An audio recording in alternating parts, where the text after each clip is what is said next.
हम आपके लिए लाए हैं एक नई कहानी। आपको अच्छा लगेगा तो चलें, शुरू करती है।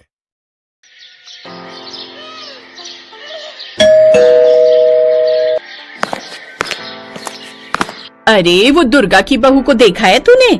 जीन्स टॉप पहनकर सारे मोहल्ले में घूमती फिरती है। शर्म नाम की तो चीज ही नहीं है उसमें। ठीक कह रही हो सावित्री बहन, लेकिन अब आजकल के बच्चे मानते भी कहाँ हैं। उन्हें तो बस ये मॉडर्न कपड़े ही अच्छे लगते हैं, फिर चाहे वो किसी की बेटी हो या किसी की बहू। अरे उसने तो शादी के अगले दिन से ही पल्लू भी हटा दिया था, लेकिन मजाल है जो दुर्गा उसे कुछ कह पाती।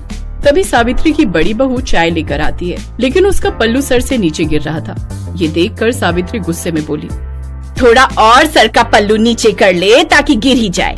अरे झूठ मूठ का दिखावा करने की क्या जरूरत है? नहीं मम्मी जी, वो साड़ी में मेरा पैर उलझने वाला था, इसलिए दोनों हाथों से ट्रे पकड़ ली। एक हाथ से ट्रे पकड़ने में भी इनको आफत आती है, और एक हम थे जो कुएं से दो दो बाल्टी उठाकर लाते हैं, लेकिन मजाल है पल्लू सर से नीचे गिर जाए। अरे ये तो इन बहुओं के बहाने होते हैं। शादी को 1 साल हुआ नहीं कि इनके पल्लू गिरने लगते हैं, फिर 1.5 साल हुआ नहीं कि साड़ी नहीं संभलती, फिर 2 साल में टाइट फिटिंग वाले सूट, और उसके बाद तो जीन्स स्कर्ट, और फिर तो पूछो ही मत। राम राम राम राम राम। इतनी सी बात के लिए उन सब ने बेचारी रेखा को खूब सुनाया। कुछ देर बाद सरला वहाँ से चली जाती है। करवा दी ना मेरी बेइज्जती, एक पल्लू तक नहीं संभाल सकती। चल अब सकल क्या देख रही है, ये बर्तन उठाकर लेकर जा। ये है सावित्री देवी, जिसे मॉडर्न कपड़ों वाली लड़कियां बिल्कुल भी पसंद नहीं थी। सावित्री के 2 बेटे थे। बड़े बेटे की शादी हो चुकी थी। बड़ी बहू रेखा बिल्कुल अपनी सास के कहे पर चलती थी, लेकिन फिर भी सावित्री उससे कभी खुश नहीं रहती थी। वो उसके किसी न किसी काम में कमी निकाल ही देती थी। एक रोज जब रेखा अपने कमरे में दिन में आराम कर रही थी, तो सावित्री अचानक से उसके कमरे में आती है। तब रेखा करवट बदल रही होती है, जिससे उसकी कमर दिख जाती है। ये देख सावित्री जोर से चिल्लाती है, छी छी छी छी छी छी छी, बस इसी बात का डर था मुझे, सारी शर्मो हया बेच खाई है। माँ जी आप, लेकिन हुआ क्या? क्या होना है, करवट लेते वक्त तेरी कमर दिखी कैसे? आज के बाद ऐसा हुआ ना तो अच्छा नहीं होगा बहू। और इस तरह बंदिशों में रेखा ने अपनी शादी का पूरा 1 साल काट लिया, और उसकी फर्स्ट एनिवर्सरी पर उसका देवर राहुल दिल्ली से कानपुर आता है। भाभी मुझे ना आप सबको कुछ बताना था, तो मुझे लगा इससे अच्छा दिन भला क्या ही होगा। वो मेरे ऑफिस में मेरे साथ संध्या काम करती है, अच्छे परिवार से है, अच्छा कमाती भी है, और मैं उससे शादी करना चाहता हूँ। मतलब लव मैरिज? हाँ माँ, लव मैरिज। क्यों, कोई प्रॉब्लम है? नहीं नहीं, मुझे भला क्या दिक्कत होगी। तुझे पसंद है लड़की तो फिर हमें भी पसंद है। ये सावित्री का सिद्धांत भी समझ नहीं आता, जो डरता है तो उसे और डराती है, और जो सुनता ही नहीं उसकी बात झट से मान जाती है। चुप करिए जी, अब उस शहरी लड़की के पीछे अपने बेटे को तो नहीं खो सकती ना, कहीं उसके लिए सब छोड़कर ही चला गया तो। इसीलिए तो चुपचाप इस शादी के लिए हाँ कर दी। एक बार घर में आ गई तो फिर रेखा और उसमें कोई फर्क नहीं कर पाएंगे। सावित्री अपने छोटे बेटे की शादी के लिए मान जाती है। वो 1 महीने बाद दोनों की शादी करवा देते हैं।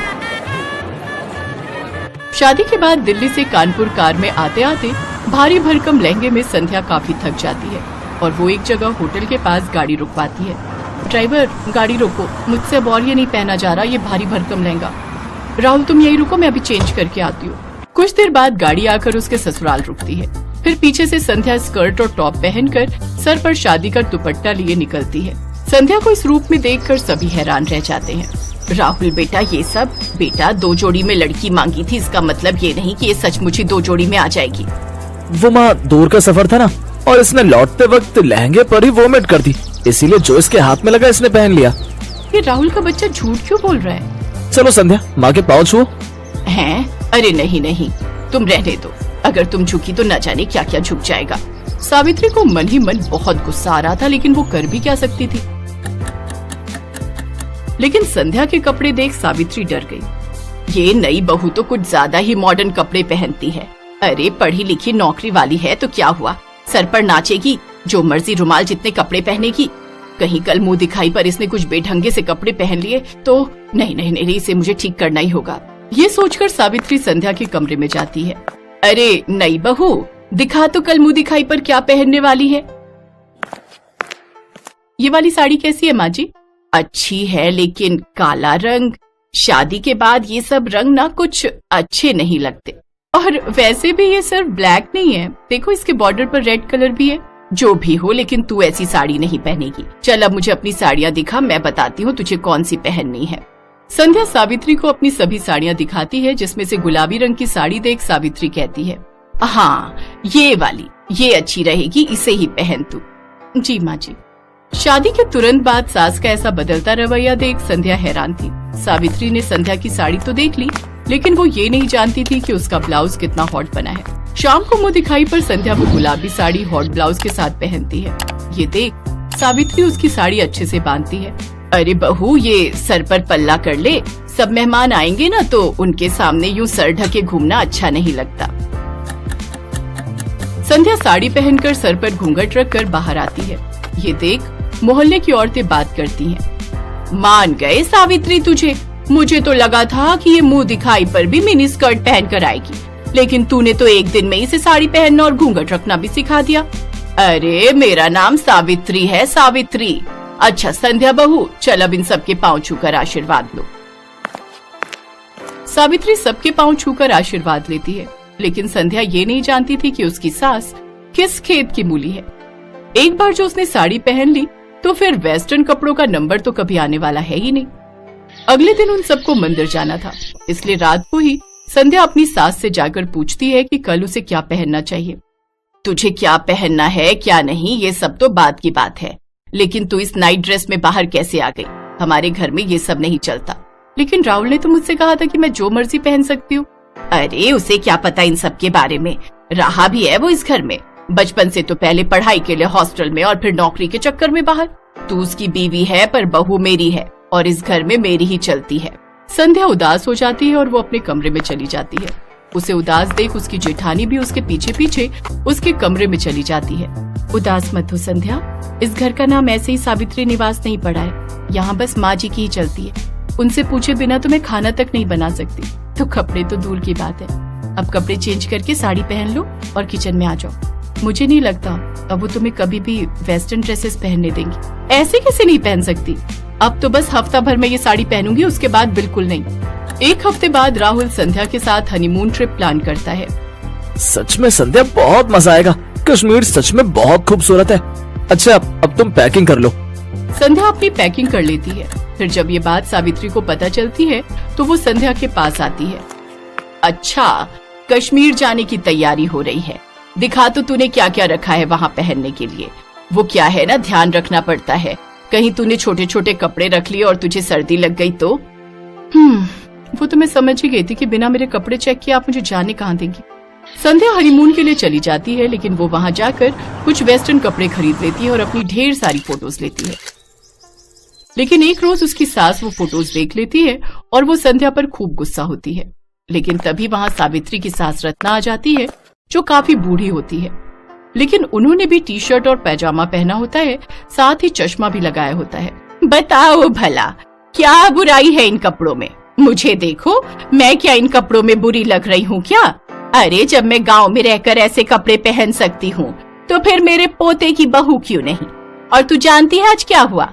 जब मैं रेलवे स्टेशन से लौट रही थी तो साड़ी पहने एक लड़की बाइक पर बैठी थी, उसकी साड़ी बाइक में फंस गई और वो नीचे गिर गई, जिससे उसे थोड़ी चोट आ गई। और वो कोई और नहीं, हमारी बड़ी बहू रेखा है। अभी अस्पताल में भर्ती करवा कर आई हूँ उसे। जमाने के साथ अपनी सोच बदल सावित्री। ये सब बातें सुन सावित्री को अपनी गलती का एहसास होता है और अब वो कभी भी अपनी बहुओं को उनकी मर्जी के कपड़े पहनने से नहीं रोकती।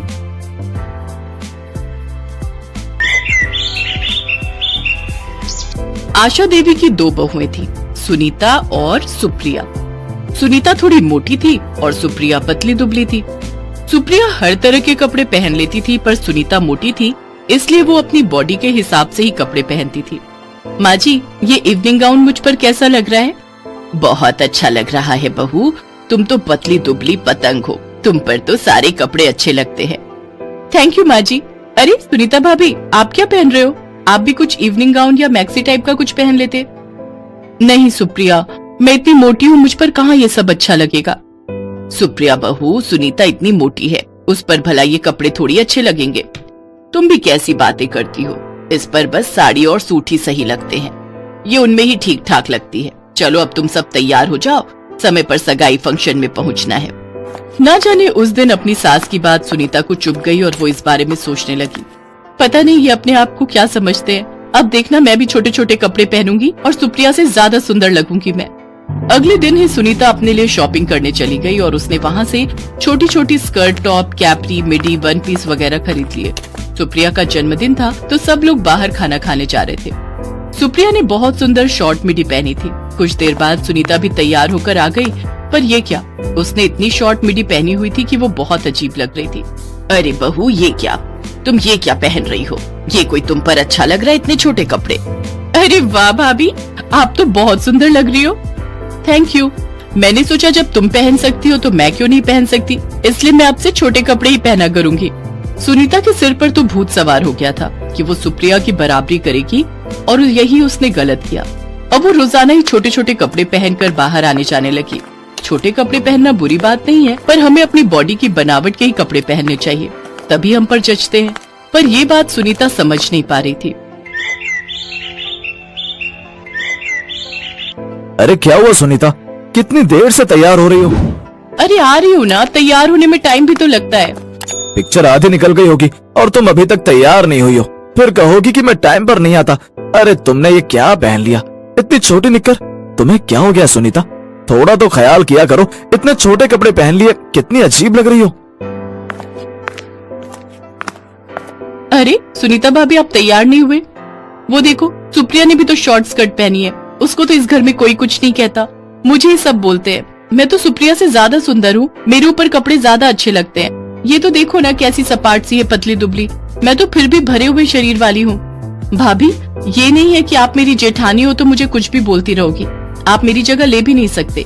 मेरे ऊपर वेस्टर्न कपड़े बहुत अच्छे लगते हैं। ये तो अलग बात है कि मैं आपको कुछ कहती नहीं हूँ और आप कुछ भी बोले जा रहे हो जो भी मुंह में आ रहा है। अरे मैंने क्या गलत बोला?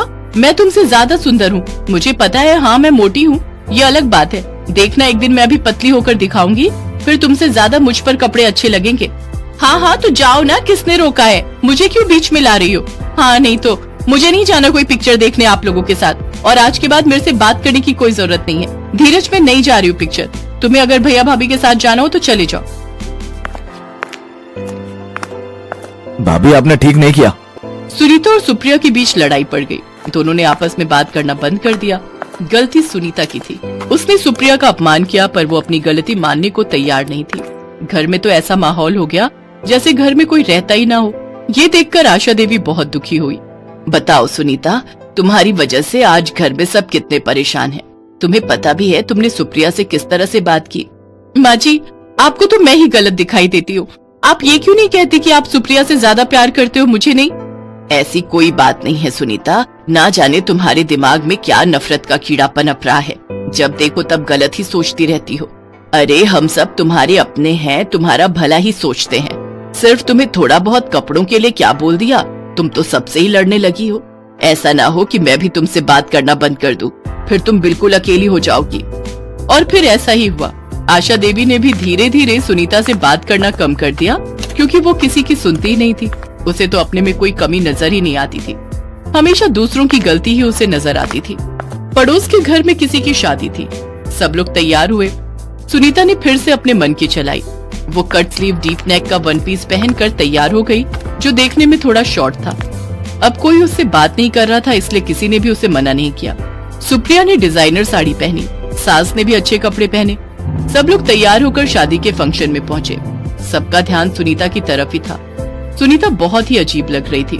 उसने जो वन पीस पहना हुआ था वो बहुत ज्यादा टाइट था, जो उसकी बॉडी से चिपक रहा था, पर उसे तो लग रहा था कि वो बहुत खूबसूरत लग रही है। सब लोग डीजे पर डांस करने लगे। सुप्रिया भी सबके बीच डांस कर रही थी, पर जैसे ही वो थोड़ा जोश में डांस करने लगी, अचानक उसका वन पीस पीछे से फट गया और सुनीता एकदम घबरा गई। और पहनो ऐसे कपड़े, कितनी बार मना किया था कि तरीके के कपड़े पहनो। अब क्या करूं मैं, यहाँ पर माँ और सुप्रिया भी नजर नहीं आ रही हैं। अब रो क्यों रही हो? साइड में आओ ताकि कोई और न देख ले। वहाँ दीवार के पास खड़ी हो जाओ। तभी सुप्रिया और आशा देवी आ जाती हैं। क्या हुआ सुनीता भाभी, आपकी आंखों में आंसू? मैं माँ को पानी पिलाने के लिए गई थी, कुछ हुआ है क्या? क्या हुआ बहू, तुम रो क्यों रही हो? यहाँ सबके बीच अच्छा नहीं लग रहा। तुम दोनों में कोई लड़ाई हुई है क्या? माँ एक सेकंड इधर आओ। अनिल अपनी माँ के कान में ये बात बता देता है। सुप्रिया बहू जरा बात सुनो, सुनीता की ड्रेस पीछे से फट गई है, इसीलिए वो दीवार के साथ खड़ी है। कुछ करो ताकि हम गेट तक जा सके और कोई देखे ना, इस बात का ध्यान रखना। माँ जी आप चिंता मत करो, सुनीता भाभी को इस हालत में कोई नहीं देखेगा, मैं उनके साथ रहूंगी। भाभी आप आओ मेरे साथ चलो, बस आपको इस तरह बिहेव करना है कि आपकी तबीयत खराब हो रही है, बाकी सब मैं संभाल लूंगी। सुनीता सुप्रिया के आगे थी और सुप्रिया ने सुनीता को पीछे से कसकर पकड़ रखा था। क्या हुआ बहू, तबीयत ठीक नहीं है क्या सुनीता की? हाँ आंटी जी, वो पता नहीं डांस करते करते भाभी को चक्कर आ गए, घर जा रहे हैं। अच्छा आंटी जी मैं चलती हूँ, भाभी की तबीयत ज्यादा खराब हो रही है। सुप्रिया सुनीता को लेकर गाड़ी तक पहुँचती है, सब लोग घर लौट आते हैं। सुनीता बहुत शर्मिंदा थी, वो सबसे सॉरी बोलती है। मुझे माफ कर दो माँ जी, मैं कभी भी ऐसा कुछ नहीं करूंगी जिससे आप सबका अपमान हो। और सुप्रिया मैं तुमसे भी सॉरी बोलती हूँ, मैंने छोटी सी बात के लिए तुमसे कितनी लड़ाई की, पर फिर भी तुमने आज मेरी इतनी मदद की है। भाभी ऐसी कोई बात नहीं है, उस समय आपकी मदद करना मेरा फर्ज था। आप मेरे से बड़े हो, मेरी बड़ी बहन की तरह हो। अब एक बात आपको मेरी भी माननी पड़ेगी, आपके लिए कपड़े मैं डिसाइड करूंगी, बहुत सुंदर वेस्टर्न कपड़े, पर आपके हिसाब से जो आप पर बहुत सूट करेंगे। बहू मन खराब मत करो, सब कुछ ठीक है। तुम और सुप्रिया इस घर की रौनक हो, आपस में कभी भी लड़ाई मत करना, हमेशा मिलजुल कर रहो। सुनीता और सुप्रिया एक दूसरे के गले लग जाती हैं। सुप्रिया सुनीता को शॉपिंग के लिए लेकर जाती है और उसके बॉडी शेप के हिसाब से बहुत ही सुंदर वेस्टर्न ड्रेस उसको खरीद कर देती है। वेस्टर्न कपड़े पहनना बुरी बात नहीं है, पर हमें हमेशा अपने बॉडी शेप के हिसाब से ही कपड़े खरीदने और सिलवाने चाहिए, ताकि हम उन कपड़ों को पहनकर खुद को कंफर्टेबल महसूस करें और दिखावा करने की कोशिश में लोगों के बीच मजाक का पात्र न बने।